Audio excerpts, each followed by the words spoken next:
आज के इस वीडियो लेक्चर में जो क्वेश्चन हम लोग सॉल्व करने जा रहे हैं वो 10th क्लास के chapter some applications of trigonometry से है और अपने आप में बहुत इंपॉर्टेंट क्वेश्चन है। इस क्वेश्चन में हम लोगों को दिया है the angle of depression of the top and the bottom of an 8 meter tall building from the top of a multi-story building are 30 degree and 45 degree respectively.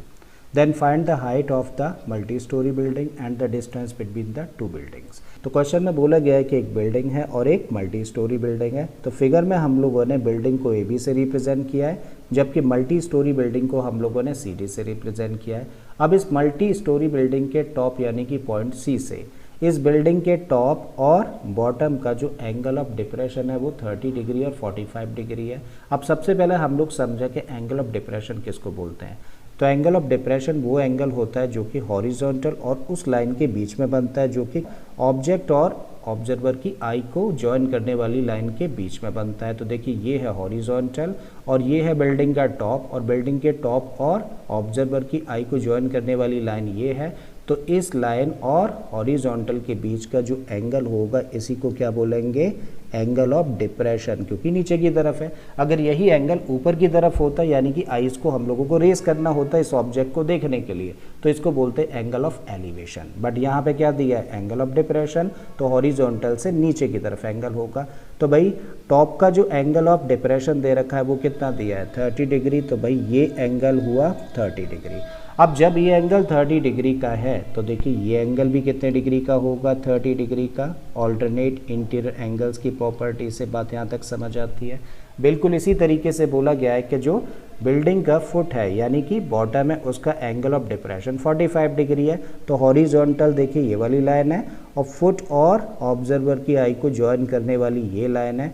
तो हॉरिजॉन्टल और इस लाइन के बीच का जो एंगल होगा वो होगा 45 डिग्री, और ये क्या है, angle of depression of the foot of the building. ठीक है, तो ये अगर 45 डिग्री का है तो ऑल्टरनेट इंटीरियर एंगल्स की प्रॉपर्टी से देखिए ये वाला एंगल कितने डिग्री का हो जाएगा, ये भी हो जाएगा 45 डिग्री का। साथ ही हम लोगों को दिया है कि जो बिल्डिंग की हाइट है वो कितनी है, 8 मीटर। तो यहाँ लिख देते हैं 8 मीटर। तो ए बी की लेंथ अगर 8 मीटर है तो देखो ये वाला पार्ट भी कितना होगा, 8 मीटर ही होगा। ठीक है, अब हम लोगों को दो चीज़ें फाइंड करनी है। पहली चीज़ क्या फाइंड करनी है, the height of the multi storey building, यानी कि मल्टी स्टोरी बिल्डिंग तो क्या है, सीडी से रिप्रेजेंट किया है ना, तो सीडी की लेंथ हम लोगों को निकालनी है। जबकि ये पार्ट हम लोगों को पता है 8 मीटर का है, तो इसको मान लेते हैं बेटा हम लोग h। और जब इसकी हाइट फाइंड करनी होगी तो सिंपली क्या करेंगे, h में 8 को प्लस कर देंगे और इस तरीके से इस बिल्डिंग की हाइट निकल आएगी। दूसरी चीज़ निकालनी है the distance between the two buildings. तो इन दोनों बिल्डिंग्स के बीच की जो डिस्टेंस है वो क्या है, देखो BD है और इसको मान लेते हैं हम लोग x। और अब अगर BD x है तो भाई AE भी कितना होगा, x होगा। बात यहाँ तक समझ आ गई है। अब बेटा जब भी कभी इस तरीके के क्वेश्चंस हों जहाँ पे कि दो राइट ट्रायंगल्स आपको फॉर्म होते हुए दिख जाए, तो ऐसे में हम लोग क्या करते हैं, ऐसे में हम लोग सबसे पहला चीज़ ये ऑब्जर्व करते हैं कि क्या इन दो राइट ट्रायंगल्स में कोई भी साइड है जो कि कॉमन है, या फिर क्या इन दो राइट ट्रायंगल्स में ऐसी जो साइड है कोई भी जो कि इक्वल है। तो हम लोग देख पा रहे हैं कि इस छोटे और इस बड़े राइट ट्रायंगल में AE साइड किसके इक्वल है, इस ट्रायंगल की BD साइड के इक्वल है। और ऐसे केस में या तो हम लोग जो कॉमन साइड है उसकी लेंथ निकालते हैं या फिर जो साइड इक्वल है उसकी लेंथ निकालते हैं। और पहले कहाँ से शुरू करते हैं, छोटे ट्रायंगल से शुरू करते हैं। तो इसका मतलब इस क्वेश्चन को कहाँ से करना स्टार्ट करना पड़ेगा, ट्रायंगल CAE से। चलिए मेंशन करते हैं। तो कौन सा ट्रायंगल हम लोग लेके चल रहे हैं, हम लोग लेके चल रहे हैं ट्रायंगल CEA। और जब हम लोग इस एंगल की कॉन्टेक्स्ट में बात कर रहे हैं इस ट्रायंगल में, तो भाई इस एंगल की कॉन्टेक्स्ट में बात कर रहे हैं तो ये साइड बेस होगी और ये साइड परपेंडिकुलर होगी। तो कौन सा ट्रिग्नोमेट्रिक रेशियो 10 लगाया जा सकता है। चले लगाते हैं। एंगल क्या है, 30 डिग्री का। तो हम लोग लिख सकते हैं 10 30 डिग्री इक्वल टू परपेंडिकुलर का मतलब CE। तो यहाँ पे रखा हम लोगों ने CE अपॉन बेस का मतलब क्या है, AE। ठीक है, अब 10 30 की वैल्यू तो हम लोग जानते हैं ना, 10 30 की वैल्यू होती है बेटा 1/√3। So this equal to what, CE की जगह पे क्या रख सकते हैं, CE की लेंथ हम लोगों ने एज्यूम करी है कितनी, h, तो हम लोगों ने h रखा। और AE की लेंथ लिख सकते हैं हम लोग x, क्योंकि यहाँ पे हम लोगों ने लेट कर लिया ना x।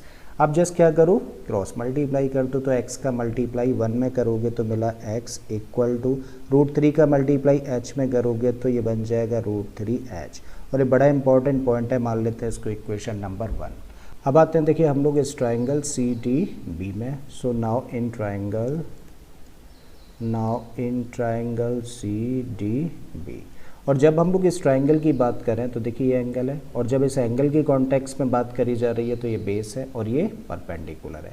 तो यहाँ भी क्या लगाया जा सकता है, tan लगाया जा सकता है, और एंगल क्या है 45 डिग्री, तो लिख सकते हैं tan 45 degree equal to perpendicular क्या है, परपेंडिकुलर है सी डी। तो यहाँ पे रखा हम लोगों ने सी डी अपॉन बेस क्या है इस केस में, बेस है बी डी, ठीक है।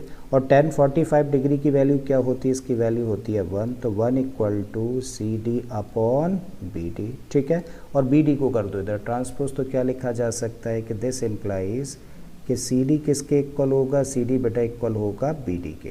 और ये बड़ा इंपॉर्टेंट पॉइंट है, तो इसको मान लेते हैं हम लोग इक्वेशन नंबर 2, ठीक है।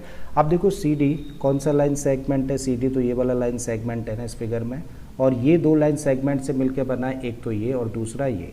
इसकी लेंथ हम लोगों ने लेट कर रखी है क्या h, और इसकी लेंथ दे रखी है क्या 8। तो इसका मतलब सी डी की जगह पे क्या रख सकते हो, इसकी जगह पे रख सकते हैं हम लोग h + 8 and this equal to B D. B D का मतलब क्या है, देखो ये वाला लाइन सेगमेंट और इसकी लेंथ क्या है x है, तो यहाँ पे रख दिया हम लोगों ने x। बट x की तो देखिए इक्वेशन नंबर 1 में हम लोगों ने वैल्यू निकाली हुई है, तो यहाँ से हम लोग x की वैल्यू रख देते हैं, ठीक है। तो h एज इट इज़ रखिए प्लस 8 एज इट इज़ रखा है, दिस इक्वल टू यहाँ पे क्या रख सकते हैं, यहाँ पे रख सकते हैं हम लोग √3h। अब क्या करिए, वेरिएबल्स एक तरफ और कांस्टेंट एक तरफ रहने दीजिए। तो इस साइड में तो क्या रह गया 8, और यहाँ पे क्या है √3h, और इसको ट्रांसपोज कर दिया इधर, तो ये माइनस में चला जाएगा। यहाँ पे देखें तो दो टर्म्स हैं और दोनों जगह पे क्या कॉमन है, h कॉमन है, तो ले लीजिए। अब बचा क्या, तब बचता है √3 - 1 and this equal to what 8। और अब अगर हम लोगों को h की वैल्यू निकालनी है तो क्या किया जाए, इस टर्म को कर दिया जाए ट्रांसपोज, तब इसको लिखा जा सकता है। देखो h तो अपने प्लेस पर है एंड दिस इक्वल टू 8 अपने प्लेस पर है, और इसको ट्रांसपोज किया गया है तो ये तो डिवीज़न में जाएगा, तो √3 - 1 बाइनोमियल है, तो इसको ब्रैकेट में रखो। अब डिनोमिनेटर कैसा है, एक इरेशनल नंबर है, तो क्या किया जाए, इसको रैशनलाइज कर दिया जाए, तो इसके कॉन्जुगेट से साथ ही कर देते हैं मल्टीप्लाई, और कॉन्जुगेट क्या होगा √3 + 1, और साथ में कर दो डिवाइड, तो √3 + 1 से हम लोगों ने डिवाइड भी कर दिया। फर्दर कर देते हैं इसको सिंप्लीफाई, तो 8 एज इट इज़ रखा, ऊपर क्या मिला हम लोगों को √3 + 1, नीचे कैसी फॉर्म तैयार हो रही है a - b × a + b, और a - b × a + b क्या होता है a² - b², और a की जगह पे √3 है तो √3 का स्क्वायर करोगे तो मिलेगा 3, माइनस b की जगह पे 1 है तो 1 का स्क्वायर करोगे तो 1। फर्दर इसको सिंप्लीफाई करें तो देखो 8 ऐसे ही रखा, √3 + 1 ऐसे ही रखा, और 3 में से 1 को माइनस कर दोगे तो क्या बचेगा, ये बचेगा 2, और 2 से अब ये कैंसिल किया जा सकता है 4 टाइम्स। मतलब h की वैल्यू क्या निकल के आती है, h की वैल्यू निकल के आती है 4, इंटू में क्या आया √3 + 1। बात क्लियर है। अब 4 का चाहो तो अंदर मल्टीप्लाई कर दो, सो दिस इक्वल टू क्या बन जाएगा, ये बन जाएगा 4√3 + 4 का मल्टीप्लाई 1 में करोगे तो 4, और ये किसकी वैल्यू निकाली है, ये वैल्यू निकाली है बेटा हम लोगों ने h की। फाइनली हम लोगों को क्या निकालना था, देखो हम लोगों को निकालनी है इस मल्टी स्टोरी बिल्डिंग की हाइट, और मल्टी स्टोरी बिल्डिंग की हाइट का मतलब क्या है कि सी डी की लेंथ निकालनी है, क्लियर है। So now C D equal to what, now C D equal to, C D में देखिए ये दो लाइन सेगमेंट आते हैं ना, सी डी का मतलब सी ई प्लस ई डी, और सी ई का मतलब क्या है h, और ई डी का मतलब क्या है 8, ठीक है। सो h की तो ऑलरेडी वैल्यू है क्या 4√3 + 4, साथ में प्लस कर दीजिए 8 को, तो क्या निकल के आया 4√3, और 8 और 4 प्लस कर देंगे तो बन जाएगा 12। अब जरा बताओ कितने टर्म्स हैं, 2 टर्म्स हैं, 4√3 प्लस का 12 है, राइट। और यहाँ पे जब 2 टर्म्स हैं तो क्या कोई चीज़ कॉमन है, 4 कॉमन है दोनों टर्म्स में से, ठीक है। तो 4 हम लोगों ने बेटा कॉमन ले लिया, और जब इस टर्म में से 4 कॉमन लोगे तो क्या रहेगा √3 प्लस में क्या बचेगा 3, क्लियर है। सो ये हम लोगों ने क्या निकाल दी सी डी, और सी डी का मतलब क्या है मल्टी स्टोरी बिल्डिंग की हाइट, और ये आ गया फर्स्ट आंसर।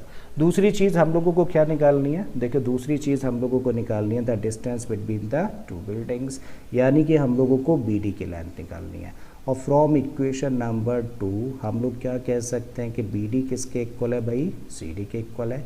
तो यहाँ पे लिखे अब हम लोग from equation number 2 B D is equal to what, C D, और सी डी तो ऑलरेडी कैलकुलेट कर लिया ना, तो क्या रखिए इसकी जगह पे, ओके।